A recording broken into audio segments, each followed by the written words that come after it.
Hello, good evening student. मैं राकेश कुमार और are के केमिस्ट्री क्लासेज के ऑनलाइन डिजिटल प्लेटफॉर्म पे आप सभी विद्यार्थियों का मोस्ट वेलकम। आज की क्लास में हम डिस्कस करेंगे क्लास 10th में जो साइंस में चैप्टर फर्स्ट है। चैप्टर फर्स्ट का नाम क्या है बताइए? Chemical reactions and equations. इसके बारे में डिस्कस करेंगे। आ रही बात समझ में? तो फर्स्ट चैप्टर है अपने पास, chapter number first, chemical reactions and equations. तो बच्चों ये बताइए केमिकल रिएक्शंस क्या होती हैं? What is chemical reaction? Chemical reactions का मतलब है कि केमिकल रिएक्शन में क्या होगा? केमिकल चेंजेज होगा। कौन सा चेंजेज होगा? Chemical changes. कौन सा चेंजेज होगा? Chemical changes occurs. और केमिकल चेंजेज में क्या होता है बताओ? नया सब्सटेंस फॉर्म होता है। क्या होता है? New substance is form. नया सब्सटेंस फॉर्म होता है। और जबकि फिजिकल चेंजेज में नया सब्सटेंस फॉर्म नहीं होता। फिजिकल चेंजेज जानते हो आप? फिजिकल चेंजेज क्या होते हैं? ऐसे चेंजेज जिसमें नया सब्सटेंस फॉर्म नहीं होता। मतलब क्या बोलेंगे? Does not form new substance. नया सब्सटेंस नहीं बनेगा, नया पदार्थ नहीं बनेगा। नया पदार्थ नहीं बनेगा का मतलब जैसे कागज को हम क्या कर दिए? फाड़ दिए। तो कागज को फाड़ने पर नया सब्सटेंस बनता है क्या? नहीं बनता। जबकि कागज को हमने जला दिया, बर्निंग ऑफ पेपर, तो पेपर में क्या करेगा? नया सब्सटेंस बनेगा। तो नया सब्सटेंस बनने का मतलब है कि अपने पास जो रिएक्टेंट्स है, क्या है? रिएक्टेंट्स। क्या होते हैं रिएक्टेंट्स? जो रिएक्शन में पार्टिसिपेट करते हैं, जो रिएक्शन में भाग लेते हैं, जो कौन सी साइड में लिखे जाते हैं? लेफ्ट हैंड साइड में लिखे जाते हैं। वो क्या होते हैं? रिएक्टेंट। तो रिएक्टेंट से क्या बनेगा? प्रोडक्ट बनेगा। और प्रोडक्ट को वापस रिएक्टेंट में हम बदल नहीं सकते। नहीं बदल सकते ना। नया सब्सटेंस तभी तो बनेगा। और प्रोडक्ट कौन सी साइड में आएगा बताइए? प्रोडक्ट हमेशा राइट हैंड साइड में आएगा। समझ में आ रही है बात? जैसे हम बात कर रहे थे कार्बन। कार्बन सॉलिड था, उसकी रिएक्शन कराई हमने ऑक्सीजन गैस से, तो क्या बन गई अपने पास? CO2 बन गई। क्या बन गई? CO2, कार्बन डाइऑक्साइड बन गई। तो नया पदार्थ बन गया ना। अब कार्बन डाइऑक्साइड को उससे वापस पुनः प्राप्त किया जा सकता है क्या? कार्बन और ऑक्सीजन नहीं प्राप्त किया जा सकता। फिजिकल मेथड से प्राप्त नहीं कर सकते। मतलब रिएक्शन को रिवर्स करके प्राप्त कर सकते हैं, लेकिन फिजिकल मेथड से प्राप्त नहीं कर सकते। और यहाँ पर क्या होगा? यहाँ पर रिएक्टेंट से प्रोडक्ट बनेगा और प्रोडक्ट वापस किसमें चेंज हो जाएगा? रिएक्टेंट में चेंज हो जाएगा। समझ में आ रही बात? तो रिएक्टेंट्स क्या होते हैं बताइए? What do you mean by reactants? Reactants क्या होते हैं? रिएक्टेंट्स होता है पार्टिसिपेटिंग स्पीशीज। कौन सी स्पीशीज? तो पार्टिसिपेट करती है। Participating species. Participating species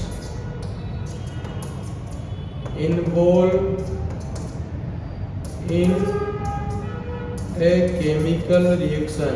in a chemical reaction is known as reactant. Is known as reactant. और रिएक्टेंट हमेशा कौन सी साइड में लिखा जाएगा? लेफ्ट हैंड साइड में लिखा जाएगा। कौन सी साइड में? या ऐसे बोल सकते हैं, जो ये एरो है, इस एरो के किधर साइड में लिखा जाएगा? टेल साइड में। एरो की क्या आ गई? ये टेल। टेल का मतलब जानते हो? पूंछ। Very good. एरो की टेल साइड में लिखा जाएगा। हेड साइड में क्या लिखा जाएगा? हेड साइड में प्रोडक्ट लिखा जाएगा। तो हेड साइड में। तो प्रोडक्ट क्या होता है बताओ? प्रोडक्ट ऐसी स्पीशीज है जो केमिकल रिएक्शन में फॉर्म होती हैं।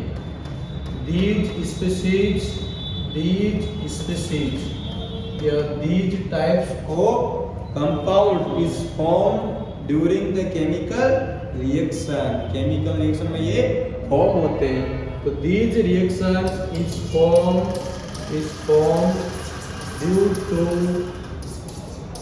during of chemical reaction. इस रिएक्शन में केमिकल रिएक्शन में फॉर्म होगी। आ रही बात समझ में? ये कौन सी साइड में लिखा जाएगा? प्रोडक्ट बताओ, बोलो, प्रोडक्ट कौन सी साइड में लिखा जाएगा? राइट हैंड साइड में, और रिएक्टेंट लेफ्ट हैंड साइड में। या एरो के किधर लिखा जाएगा? एरो के टेल की ओर, पूंछ की ओर, और ये एरो के हेड की ओर। आ रहा है समझ में? नहीं आ रहा? आ रहा है। बताओ इसमें फिजिकल चेंजेस में कौन सा चेंजेस होगा? फिजिकल चेंजेस रिवर्सिबल होगा या इरिवर्सिबल होगा? रिवर्सिबल, क्योंकि ये चेंजेस क्या होंगे? फॉरवर्ड डायरेक्शन में भी जाएंगे और बैकवर्ड में। जैसे हम कागज को फाड़े थे तो कागज को वापस हम जोड़ भी सकते हैं, तो ये दोनों डायरेक्शन में होते हैं। तो ये कौन से चेंज होते हैं? By directional. कौन से चेंजेस होंगे? बाई डायरेक्शनल चेंजेस होंगे। By directional changes, by directional in nature. और बताओ रिवर्सिबल हो गया, इरिवर्सिबल? रिवर्सिबल। क्या? रिवर्सिबल। इसमें हम प्रोडक्ट को वापस रिएक्टेंट में बदल सकते हैं। जबकि ये क्या होंगे बताइए? ये अपने पास यूनि डायरेक्शनल होंगे। क्या होंगे? यूनि डायरेक्शनल का मतलब है एक दिशात्मक। और ये क्या होंगे अपने पास? ये बताओ रिवर्सिबल या इरिवर्सिबल? इरिवर्सिबल। क्या होंगे? इरिवर्सिबल का मतलब समझ गए? रिएक्टेंट को प्रोडक्ट में बदल सकते हैं, प्रोडक्ट को वापस रिएक्टेंट में बदल सकते हैं। तो इरिवर्सिबल चेंजेस है, irreversible in nature, irreversible in nature है। समझ में आ गई बात? और बताओ और क्या बता सकते हैं? और हम एग्जांपल्स बता सकते हैं। क्या कोट कर सकते हैं? तो एग्जांपल बताओ। एग्जांपल में अपने पास केमिकल चेंजेस में क्या हो जाएगा? Rusting of iron. क्या हो जाएगा?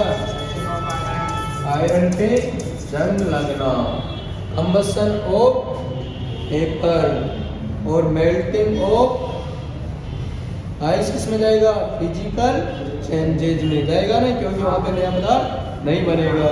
और यहाँ पर मैग्नीशियम कार्बन से हम क्या बना रहे हैं? कार्बन का कंबशन कर रहे हैं, तो कौन सा चेंजेज है? Chemical changes. ये क्या है? कंबशन ऑफ कार्बन ही तो है। क्या है ये? Burning of coal. नहीं पढ़ाएगा तेरे को? पढ़ा तो दिया हमने। बर्निंग ऑफ कोल वाली रिएक्शन है ये। कोल ही तो है, कार्बन को क्या बोला जाता है? कोल, और ये ऑक्सीजन है। तो इसको हम बर्निंग ऑफ कोल भी बोल सकते हैं, या क्या बोल सकते हैं? Combustion of carbon. क्या बोल सकते हैं?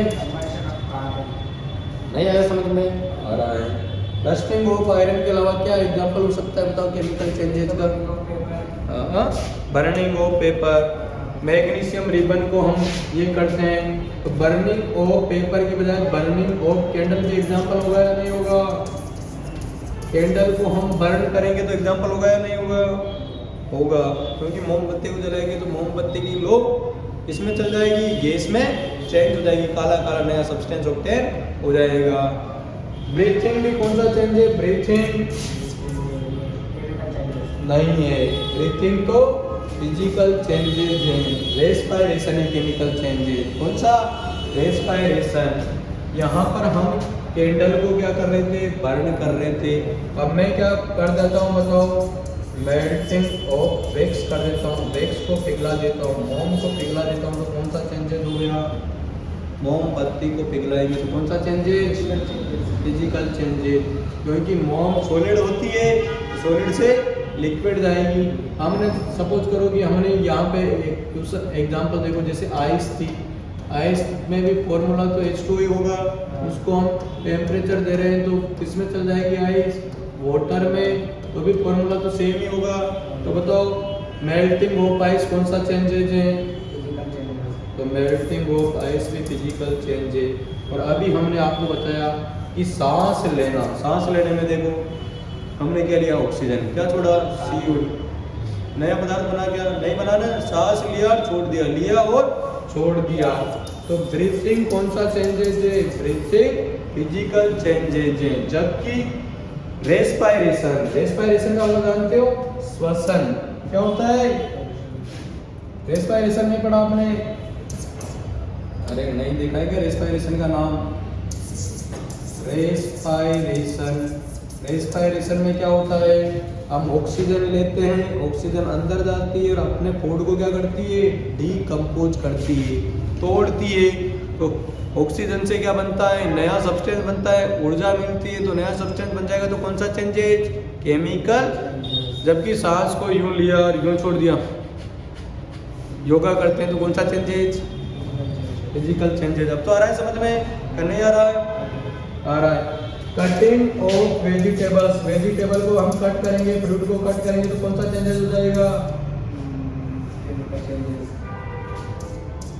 फ्लूइड। अब केमिकल चेंजेस तब जब उसमें कलर चेंज होता है। जैसे एप्पल, वेजिटेबल्स में लिख देता हूँ, जैसे एप्पल में बताओ कलर चेंज होता है या नहीं होता कटिंग करने पर, तो कौन सा चेंजेज है, केमिकल, क्योंकि नया सब्सटेंस बन गया।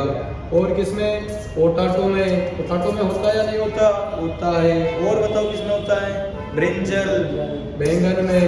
इनमें कौन सा चेंजेज है, इनमें केमिकल चेंजेज है। लेकिन हमने मिर्च को काट दिया, तो मिर्च को काटने में कलर चेंज होता है क्या, वापस जोड़ सकते हैं ना मिर्च को, तो कौन सा changes, physical changes, cutting of मिर्च। और लौकी में भी कलर चेंज होता है या नहीं होता, हाँ, जिनमें कलर चेंजेज नहीं होता उनमें कौन सा चेंजेज होगा,